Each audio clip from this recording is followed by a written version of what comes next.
The hidden world of nature discovered in Walden Pond. Thoreau's observations and ecological interconnectedness. Henry David Thoreau's Walden, published in 1854, stands as a cornerstone of American transcendentalist literature. Far more than a diary of solitary life in the woods, this work is a philosophical exploration of nature's unseen complexities and the profound interconnectedness of all living things.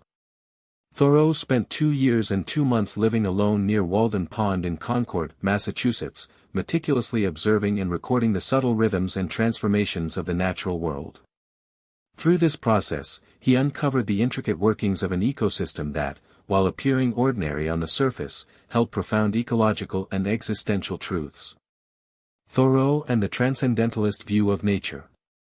As a co-founder of the 19th-century Transcendentalist movement alongside Ralph Waldo Emerson, Thoreau championed a philosophy centered on self-reliance, human essence, and harmony with nature. Transcendentalism's unique approach to nature, viewing it not merely as a resource but as a mirror for the human soul, permeates Thoreau's work. His conception of nature unfolds in multiple dimensions, as a subject of scientific inquiry, a source of poetic inspiration, a framework for philosophical reflection, and even a lens for critiquing societal norms. These perspectives intertwine to create a holistic understanding of nature that transcends simplistic categorizations. Thoreau as a precise observer of nature. Modern ecologists have validated Thoreau's historical records of flora and fauna by comparing them with contemporary observations, particularly in studying climate change impacts. Researchers applied a 3-stage framework to assess the rigor, accuracy, and ecological relevance of his notes, concluding that Thoreau was not only a keen observer but also a reliable scientist. His meticulous records of blooming dates, animal behaviors, and seasonal shifts in Walden's ecosystem provide invaluable baseline data for studying environmental changes over time. This scientific validation elevates Walden from poetic musings to a work of enduring ecological significance, demonstrating how literary observation can intersect with empirical science. The philosophy of labor and meditation in nature. In Walden and his posthumously published essay Life Without Principle, 1863, Thoreau articulated a unique philosophy of labor that blended idealism with pragmatism. His time cultivating beans by Walden Pond was not merely subsistence farming but a meditative practice bridging human effort and natural rhythms. For Thoreau, manual labor in nature became a gateway to understanding both the self and the environment, a perspective that later influenced poets like Robert Frost. This approach redefined work as an act of communion with nature, where even mundane tasks held cosmic significance. Ecological interconnectedness and deep ecological consciousness. Thoreau's writings vividly illustrate the deep interdependence between humans and nature, aligning with what modern scholars term deep ecology. Unlike anthropocentric views, deep ecology emphasizes the intrinsic value of all life forms and their interwoven existence. Thoreau's poetry and prose resonate with this perspective, expressing a yearning for harmony with the natural world that feels increasingly urgent in our age of ecological crisis.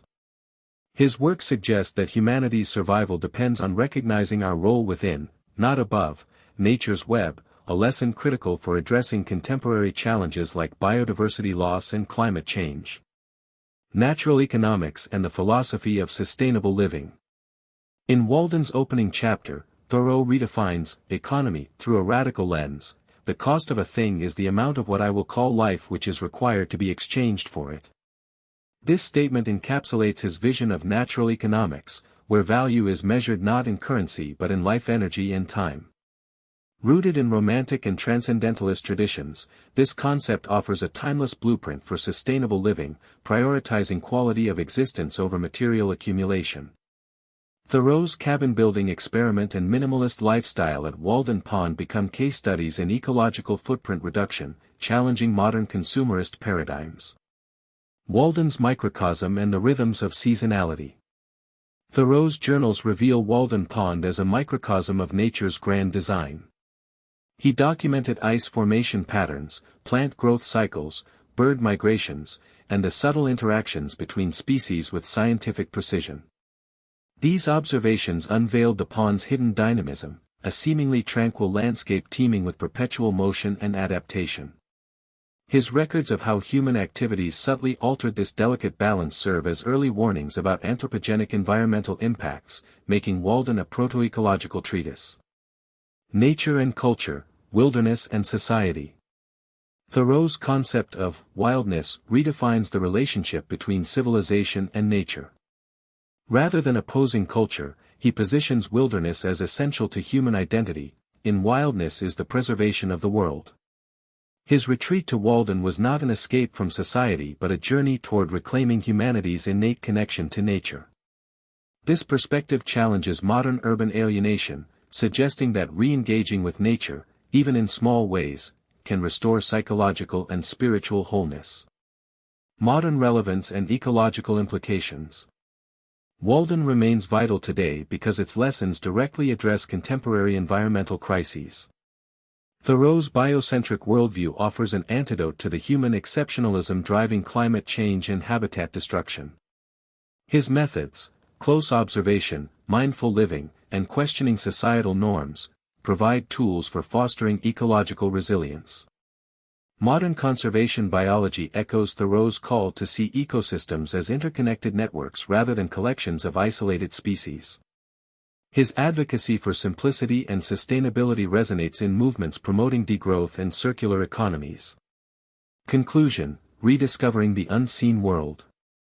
Thoreau's Walden transcends nature writing to become a manifesto for ecological consciousness. By revealing the hidden symphonies of Walden Pond's ecosystem, he illuminates universal truths about life's interdependence. In an era of climate urgency, his work challenges us to re-evaluate our place within nature's web and to recognize that true progress lies not in dominating the environment but in harmonizing with it. Ultimately, Walden invites us to perceive the extraordinary within the ordinary, to find, as Thoreau did, a universe in a square mile of forest. This vision remains a compass for building sustainable futures, reminding us that the secrets to coexisting with Earth may lie in observing its smallest, quietest wonders.